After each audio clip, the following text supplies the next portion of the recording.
Mari Extension Pack adds a whole range of tools to the selection group palette in order to make working with selection sets easier.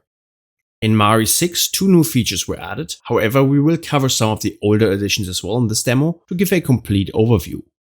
Most additions can be found in the right mouse click context menu, with the Extension Pack 6 additions being the Remove Unused selection groups and the Multi-Rename selection groups.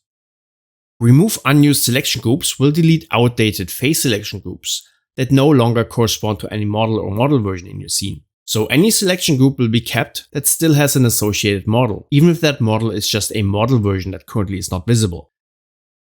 The multi-rename selection groups is a re-implementation of a tool that also exists in Node Graph to rename nodes and works exactly the same. It allows you to add prefixes and suffixes, remove them,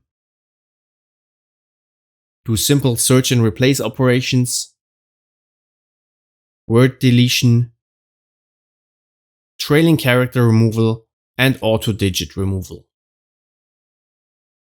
Apart from those newly added Extension Pack 6 features, let's quickly take a look at some others that were added in previous versions. The lock, unlock, hide and show options are self-explanatory, so we will just skip those. The remove all selection groups lets you delete selection groups based on their type, polygon, UDIM selection, or object selection groups. Next, let's take a look at the selection group ID feature.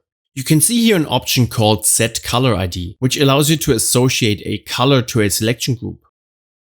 Let me choose red here, for example. Now let's head to our Material ID dialog, which you can launch via the button down here.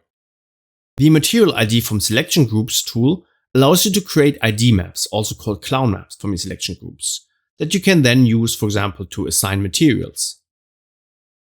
If I tick on the Use ID Color Override checkbox down here, we see we get our previously assigned red color on one of these selection groups. If I would generate my ID map now, the area of that selection group would get a red color assigned. I can freely assign colors to different selection groups in this dialog from some of the existing color swatches, pick a color of a selection group and then use this color swatch to assign that picked color to another one, or set a completely custom color.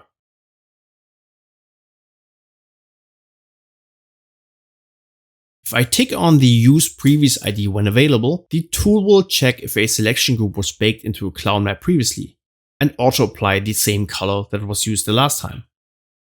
If no color overrides are specified and no previous ID color is available, or the checkboxes are unticked, the tool will assign a completely random color when generating clown map colors for a selection group.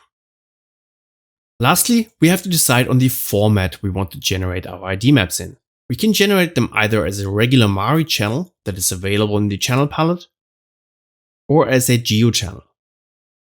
Name and resolution for either are specified here.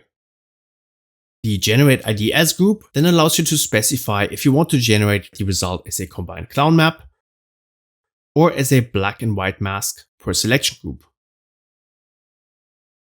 If you generate as a Geo channel and in mask mode while leaving the channel name empty, Extension Pack will auto-create one Geo channel per selection group for you, with each name being inherited from the selection groups.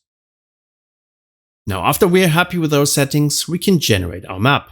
Even though it is a bit out of the scope of this video, just to quickly illustrate how these ID maps can be used, let's head to our node graph.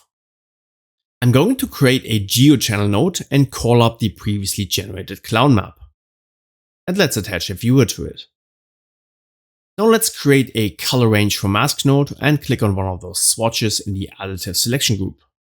Let's make sure to expand our color picker to see all available options. Let's untick this color swatch to circumvent color managed picking, and for good measure, also set this drop down to pick raw pixels, even though it is not really necessary in this case. Now when we pick a color from our clown map, a mask will be generated for that one.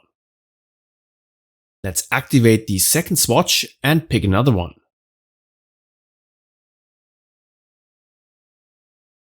Now I'm happy with that mask, so let's take the mask output of the node and hook it up to blend in a material for the selection. The mask output port is also a new Extension Pack 6 feature, by the way, and always outputs a black and white mask regardless of what is set in the preview group of the node. If instead of a clown map, I would have generated different black and white masks via the Material ID tool, of course I could have also called those directly, but would need to perform some merge operations in order to blend multiple masks together. So each workflow has its up and downsides. I hope this short video gives you a good overview of all the selection group tools, and see you in the next one.